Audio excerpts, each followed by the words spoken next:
So between small snakes and big snakes, we're going to be comparing them both and we're going to be seeing which is the right size snake for you. So stick around. My name is Nick Pulaski. Growing up, I have always had a passion for wildlife, and with that passion, along with my passion of filmmaking, I get taken on some amazing adventures creating wildlife content, getting up close with a variety of incredible animals. So come follow along as I pursue my goals of educating, inspiring, exploring, and conserving wildlife, all while having fun, seeing the beauty in our natural world. As you guys know, I have one big snake that's considered a big snake, and that is my Hypo-Burmese python here, Eddie. And though he is not a full-grown Hypo-Burmese python, he is still a lot of snake to handle, that's for sure. Sitting in at about like 6.5 feet right now, and still growing big. And that's right, he's probably going to be doubling in size within the next year or so. Isn't that incredible? Just an amazing, beautiful snake. I remember when this snake was just a baby, and I picked this guy up, and he was just something that sat in the palm of my hand, and it was just incredible to know that this snake one day was going to get ginormous and turn into a big snake. But they all have to start somewhere, right? Some stay tiny, some get big like the Eddie here, but at the end of the day we love them all regardless. And what we're going to be doing today is we're going to be discussing and comparing big snakes to tinier snakes. So this is a perfect example of a smaller species of snake. This is a ball python right here, a male ball python, full grown right here. Smaller species like this ball python here make great pets because they are something that one single individual can take out on their own and easily manage on their own. A little kid can do it, anyone can do it. It's super easy if you are someone that lives alone, for example, or if you're just someone that maybe doesn't have anyone else in the house that wants to mess with these animals. It's a great animal for you to personally interact with on your own and not have to worry with having some extra help like a big snake would require if you have a big snake. Smaller species of snakes are great because you can manage them all in one hand, and it just makes them much more manageable at the end of the day. Basically, what I would consider a big snake is anything that can get over 8 feet of length. So some of the species that's going to pertain to is something like your boa constrictor, your Burmese python, your reticulated python, your African rock python, your anacondas even, and so on and so forth. So that's what basically that's going to equate to, is those kind of snakes in my book. Now once these big snakes are full grown, it's going to be a lot of snake to handle. So that's something to definitely keep in mind, is are you going to be able to take care of an animal that is going to be a lot to handle? And how you may be kind of going gusto mode and saying, of course I can do this, I mean I could do this no problem. Now that's great if you can do it, but it's probably, and it's best practice to have someone on standby whenever you're working with big snakes. That's probably the best practice that a lot of people go for, and that's best protocol to do, is notifying someone that you are working with a big snake right now so they can kind of monitor and watch just to make sure that everything is going well. This guy is just constantly moving right now. So these guys love to constantly move. It's kind of like walking a dog essentially. You got to keep constantly keeping these guys in motion, then they eventually chill out. So I just took him out of his enclosure as you saw earlier, and he's constantly just wanting to explore. Can you imagine when this guy is 10 plus feet? He's going to be a lot of work to want to constantly explore, that's for sure. And that's just kind of how these guys are. You are all wrapped around me. He's just constantly wanting to go in between there. These guys love to get into crevices if they can. Going back to my point is, it's best to have someone on standby when you're working with a big snake, because these guys are all muscle and something can always go wrong. I mean, I trust Eddie. I have great respect for Eddie, and I know what Eddie is capable of. I know that he is a constrictor. I know that if he was wrapped around me, even at this size, he's pretty strong, but I know once he gets bigger, he's going to get a lot stronger. So it's always best to have someone on standby when you're working with these animals. No matter how much you trust them, you should always have that respect for these guys, just in case if something can go wrong, it always could go wrong. So always being aware of your surroundings and reading the animal is very, very important. Now for your really, really large species of snakes, once they're full grown, it's probably also best to have someone on standby, not just for your well-being, but for the animal's well-being as well too. When they are really, really heavy, it's always best to have them handled in 2/3 of their body. So making sure that you have the ability to hold onto 2/3 of their body and keep it stable. That way they're not doing anything with their spine and you're not hurting the animal itself. That's always important as well too, is being able to grip and hold a good amount of their body. So I'm normally trying to hold about the lower 2/3 of the body weight. That's where it's going to be most heavy, and then his upper body can just kind of explore floor if need be. That's always important. So just always providing that support for these animals is also a great thing to do as well. So being a smaller species of snake, in the unfortunate chance that the snake gets out of their enclosure, it can be a lot more difficult to locate and find them, that's for sure, because they are great at getting into smaller crevices than a bigger snake would be able to, and depending on when they get out, these guys could be anywhere in your home. So it's definitely something that's going to be trickier and may take longer. Hopefully it doesn't, but may take longer to find a smaller snake in your home if it gets out. So it's always great to prepare ahead of time to make sure that the enclosure stays locked with either locks on the enclosure or clamps or what have you, something to make sure that the animal is safe and secure and will never get out. That is always important, is making sure ahead of time rather than afterwards. Now I will say, if the snake does get out and it's more recent and maybe just happened within a few hours or so, definitely check around the local vicinity and see if the snake is there, because normally that's going to be the case. But I hope if that is the case for you guys, good luck. I hope you guys find your snake at the end of the day. Going back to larger snakes like Eddie here, they are not so easy to lose when they are full grown, that's for sure. I mean, you could definitely locate a larger snake faster than you could a smaller snake, that's for sure. Now, when they are out and about, though they may be easier to identify and find, even if you're kind of letting these guys free roam a little bit and get some exercise outside of their enclosure, these guys are like mini bulldozers and they don't really know their own strength and size. So these guys could be weaving in and out of end tables and knocking things over or climbing over things, knocking over lamps or frames or what have you, and causing destruction. These guys are fully capable of it, and they will do that because whatever's in their way, they don't care. They're just going to kind of move right through things and be little bulldozers. These guys ultimately don't know their own strength.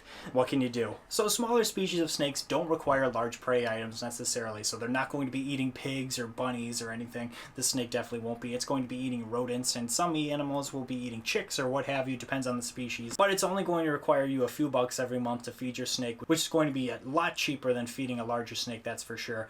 And it's great too, because if you buy in bulk, you can maybe store the prey items in your freezer actually, rather than not being able to as well. So that is also a tremendous perk with these guys. It's easier to buy in bulk and larger amounts in bulk of their prey items versus a larger prey item for bigger species of snakes. So a big snake like this will require bigger meals. As time goes on, this guy is on large rats right now and he gets these every other week, but he's going to keep getting his meals upped as time goes on, and it's soon enough he'll be on 10 to 15 pound prey items like rabbits and pigs. This guy is going to have some pretty large meals in the future, that's for sure, no doubt, for the majority of their life too, might I add.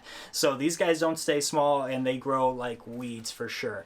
So that is something to also consider with a big snake, is the large prey items. First, how are you going to store large prey items? If you're going to buy in bulk, you're going to probably need a chest freezer rather than your freezer at home, because it's going to be a lot more storage that's going to be taken up in the freezer. Now, not only are you going to have to invest in potentially a chest freezer for these items and how you're going to store these big, large prey items, but the price tag on these is going to be big as well. Now, you may get some wholesale prices from certain people. A lot of people are going to be paying retail value for the prey items, and that is going to come at a costly tag, that's for sure. So for tiny snakes, maybe it's going to be a few bucks here and there, but for large snakes, we're talking hundreds to thousands a year in just prey items for these guys. And I mean, that's the investment you got to make, right, for having a big snake like this. But I tell you, it's worth it, and you don't want to skimp out on meals for these guys. You want these guys nice and healthy, so that item is something that's important for these guys. And if you're not able to take care of that, that's a big portion of them. That's the foundation of snake keeping, is the food for these guys. So making sure that you're making sure they're maintaining the right weight and keeping the right health is important, and getting a good quality prey item is important as well too. So that is something to also keep in mind, is the price tag for a year's worth of food. Definitely something to keep in mind. It adds up quick. You are not a cheap date, that's for sure, Eddie. But I still love them to death. Let's talk enclosures, for example. Now, these smaller species of snakes, depending on the snake, is not going to need a ginormous enclosure. They are going to need something that's going to be appropriately sized for them, that they can move around in comfortably and you can decorate and set up to fit their needs, but they are not going to need something ginormous to fit their size, that's for sure. So that is something to also keep in mind, is you don't necessarily need these ginormous setups that are going to take up a lot of room. So these snakes, if you're living in something that's a little bit smaller, are definitely going to be able to fully be taken care of. As long as you're not fitting them in a 10-gallon, you know, something appropriately sized for these guys, you definitely want to put them in something that is appropriately sized, but it is going to be a lot smaller than, say, a larger species of snake enclosure. And same with cleaning. So cleaning a smaller species of snake is going to take a lot less work, and it's going to be a lot easier than cleaning up the big messes that a big snake would. So that is also something to keep in mind as well, is these guys, though they do require constant spot cleaning and care, they're going to create a lot less of a mess versus a big snake. For big snakes like this, they do require large enclosures as well. There are companies out there that do make enclosures that are appropriately sized for big snake keeping. It's great. You can order those, they can come to you, and you are totally fine. But I know a lot of people custom build their enclosures, and that's really just for building for personally to fit their needs inside their homes.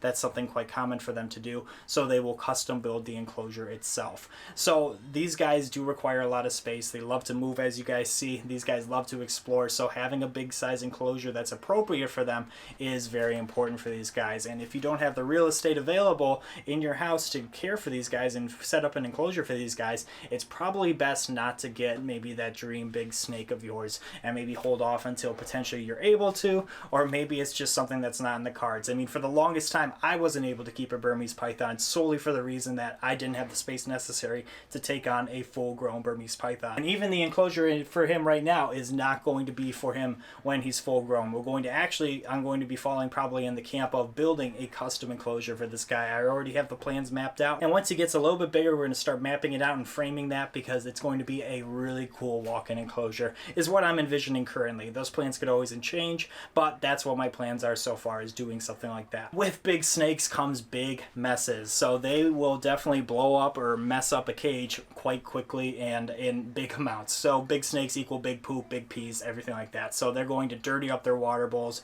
they're going to dirty up their enclosure. It's definitely going to be a big mess for sure. These guys eat big prey items, so like we just said, so all that waste has to come out somewhere. So lucky you are on poop duty for these big snakes, so they appreciate you keeping their enclosure nice and clean. So now, any snake can bite. Small snakes are included in that, but like a ball python, they are going to have very small teeth, same with a corn snake, and they are just going to inflict a little bit of blood. It's going to cause no damage to you whatsoever. You'll draw a little bit of blood and you're totally fine.